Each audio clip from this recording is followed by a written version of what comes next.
Durasiin as dhufee beekakkoo irra qabdu yoon dadhabee kufee si qofalaa garuu. Jamtootaa fi jalatamtoota maatii Waaqayyoo nagaan jaalalli Waaqayyoo isiniif haa baay'atu. Obboloota koo akkam jirtu? Nagaa keessanii an jira galata Waaqayyoo. Baganaa jiraattan baga eegamtanii yeroo fi sa'a kana geessanii ameen. Waaqayyoon akka badii balleessa keenya nutti rakkaa'in arjummaa isaatii fi nu tiksee kan irraan nu ga'e galanni ulfinnummaa keenyaaf haa ta'u isiniin jedha obboloota kiyya. Warri maatii yordii taatan laayik sheer gochuu keessanii hin dagatini isin jechuun jaaladha. Akkasumallee immoo warri laayik sheer naa gootan galatooma ulfaadha isin jechuu jaaladha obboloota kiyya. Egaa har'a immoo viidiyoo biraatiin deebi'ee dhufe akkuma darbe seenaa daa'imaa mucaa Birhaan jedhamu tokko kutaa jalqabaa kaasee tureeyyuu.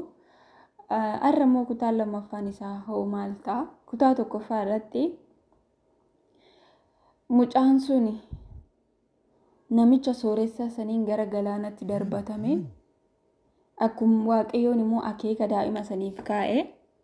Waaqayyo akeeka nuu kaa'e taanan nuuf barreesse taanan nuti wanta barbaanne keessa hin baana.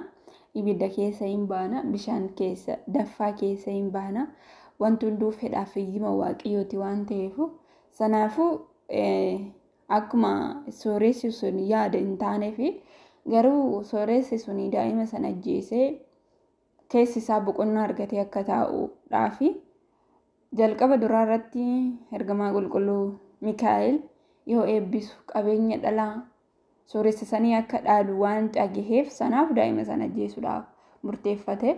Egaa harmee isaatiinis daa'ima sana akka guddifatu waan gaafateef ishiinis immoo rakkattee waan jirtuuf wanta itti guddisuu hin qabu waan jettuuf daa'ima sana dabarsitee kennuu ishirra geenyee jirra. Har'a immoo seenaan dhumaa hoo maal ta'a?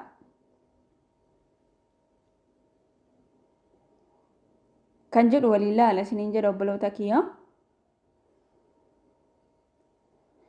Akkasuma namichi sooressi suni osoo biyya biraa deemaa jiru lafti itti dhihee gara mana namicha Birhaan guddifatee keessummaa lafti gore. Namicha daa'ima lagaa argatee maqaa isaa Birhaan jedhee guddifate sanitti gore namichi sooressi sun jechuudha. Keessummaadhaaf dhaqee achi bira yeroo kanaan daa'imni galaana keessa argatan suni Birhaan jedhanii yeroo waaman sooressi kun ni dhage. Yoo dhaga'u baay'ee isaa ni rifate. Maaliif akka Birhaan jedhamee gaafate jechuudha. Qoratuu daa'ima kana warri mucaan fudhate sunis immoo abbaan daa'ima san fudhatee saanduqa keessa argatee daa'ima kana Birhaan jedhee itti moggaase itti ni himan jechuudha. Kanaaf namichi kunis immoo daa'ima inni gara galaanatti gad darbe ta'uusaa san ni yaadate. Kanaafis namichi kun ammas daa'ima kana ajjeesuus waan barbaaduuf guddachuusaa waan hin barbaanne ammallee namichi kun immoo keessa isaatti yaada biraa yaade. Yaanni inni yaade kunis kanaafuu waan inni irraanfadhe tokko nan qabaa. Waan ta'eef ilma kee kana gara biyyaa akka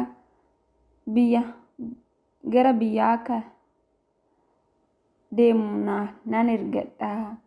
Gatii isaa nan kaffalaa jedhee namicha kana kadhate. Namicha abbaa daa'imicha galaana keessaa fuudhee guddifatee kana jechuudha namichi sooressi kun. Egaa namichi kunis immoo maarree tolee ittiin jedhe. Gatii kaffaltii isaa irratti walii galanii tolee siifan erga haa deemu ittiin jedhe. Soorechi kun garuu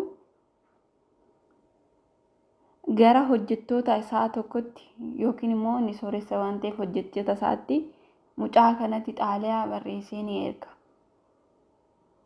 Mucaan kunis xaaliyaa kana qabatee dhufee battalumatti xaaliyichi mucaa sanii barreesses xaaliyichi sunis immoo akkas jedha. Battalumatti ajjeesatii awwaalaa. Namni tokko garuu akka hin barre jedhee xaaliyaa kana barreessee mallattoo irra kaa'ee mucaa Birhaan jedhamu kanatti laate. Namichi sooressi kun jechuudha.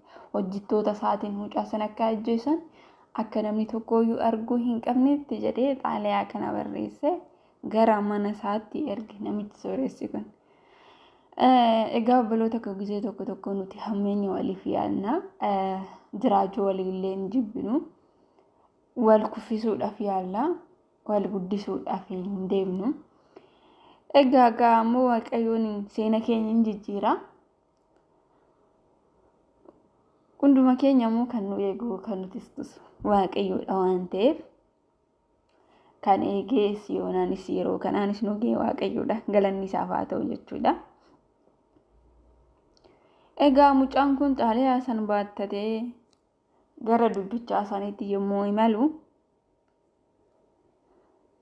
galanni Waaqayyoof haa ta'u gooftaan nuufis jedhee xaaliyaa Addaamiif waan irratti barreeffame ture san akka isaatitti dagatamnee hafuu miti. Galata Waaqayyoo. Birhaan xaaliyaa du'aaf barreeffame san itti laatame san harkatti qabatee otoo adeemaa jiru ergamaan Waaqayyoo qulqulluu Mikaa'el Waaqarraa ergamee atattamaan gara isaatti nu dhufe. Otoo xaaliyaa du'aa isaa barreeffamee qabatee deemu jechuudha mucaan kuni.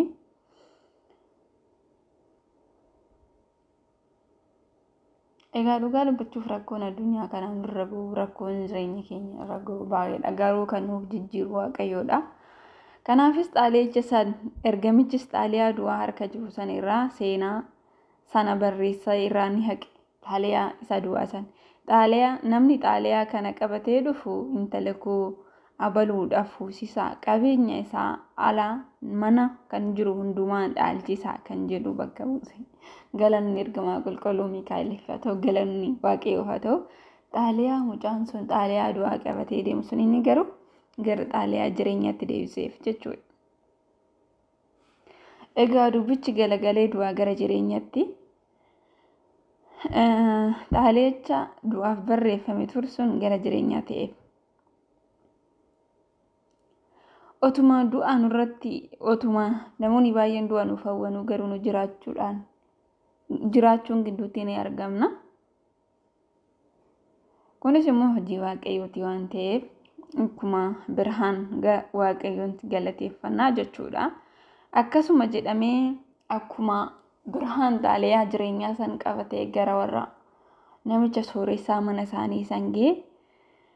Isaanis xaaliyaa san ilaalanii akkuma xaaliyaan sun ijutti jechuudha. Mucaa kana intala inni isaan jedhan san fuusisanii alaamanna qabeenya namicha sanii dhaalchisanii gammachuudhaan lafa dhiitanii otoo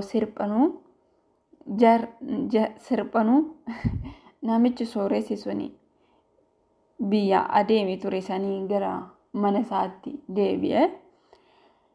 Egaa galata Waaqayyoo gaafa manatti dhihaatee dhaggeeffatu qe'eessaarraa meeshaaleen faarfannaa garaa garaatiin ni faarfatama. Innis baay'ee ni rifate. Inni garuu du'a isaa waan hawweef ture. Garuu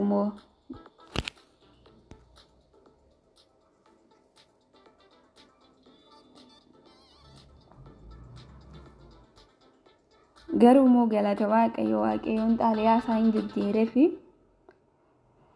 yoo itti maalidha jedhee gaafa suuta isaa gaafas maaltu mana kiyyaa akkasitti jira jedhee suuta jedhee onnaa ilaalu itti siqee hojjettoota yoo gaafatu maalidha jedhee gaafa isaanitti xaaliyaa barreessitee garanatti ergite ture sana intala kee fuusisaayee. Isaanis immoo maalidha qe'een koo jedhee hojjettoota yoo gaafatu. Isaanis immoo xaaliyaa ati nuuf ergite sanii intala kee fuusisaa qabeenya kiyya sittiin itti laadhaa gammachuudhaan guyyoota 40 faarfatamaa gammachuudhaaf guyyoota 40 faarfatamaa jira jedhanii itti himan. galata waaqayyo. Innis naasuudhaan farda isaa irraa kufee achumatti du'e.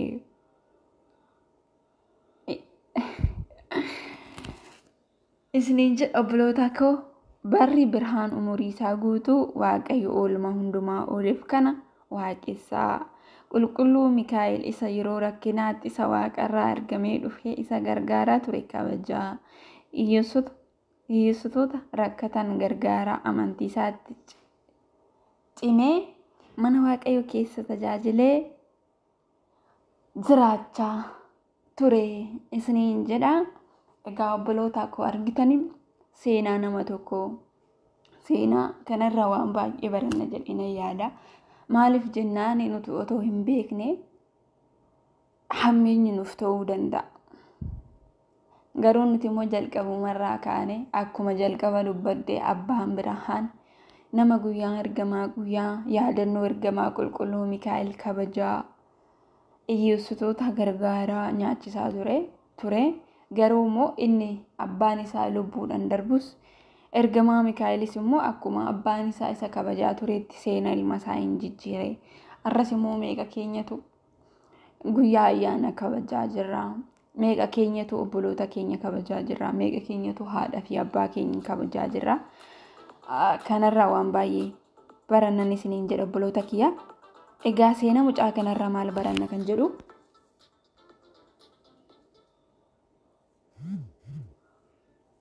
seenaa mucaa kanarraa waan baay'ee barannaa isiniin jedha obboloota kiyya. Seenaan birhaan kana fakkaataa. Innis gammachuudhaan mana waaqayyoo keessa tajaajilee qabeenya soorisa sanii dhaalee gammachuudhaan guyyaa qulqulluu ergamaa Mikaa'el kabajee jiraachaa ture. Nutis immoo nama waaqayyoon kabajee abboomii waaqayyoo eegee waan gaarii hojjetee mana waaqayyoo keessa tajaajilamnu waaqayyo gooftaan nu haa taasisu isiniin jedha obboloota kiyya.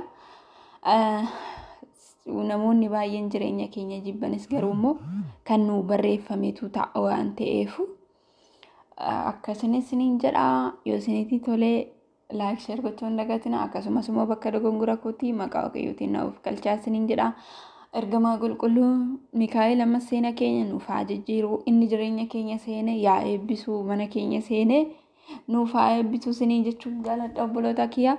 Waaqayyoon biyya keenya tokkummaa fi jaalala nageenya nuuf haa kennu isiniin jechuun jaalladha. Warri bakkuma jirtanitti immoo amantaa keessaniin biyya keenya tokkummaa fi jaalala waaqayyoon nageenya akka nuuf kennu kadhadhaa'ee isiniin jechuun jaalladha obboloota kiyya. Viidiyoon kiyyarraa kana fakkaata. Viidiyoo kiyya biraatiin immoo haga walitti deebinutti turtii gaarii guyyaa gaarii lafa nagaanaaf fuulaa bakka jirtanitti waaqayyoon sin waliin haa ta'u. Qulqulluu Mikaa'el immoo bakka jirtanitti sin cinaa rakkina keessan irratti yoo isa waammattan jira siniin haa jedhu obboloota kiyya nagaan haa tura.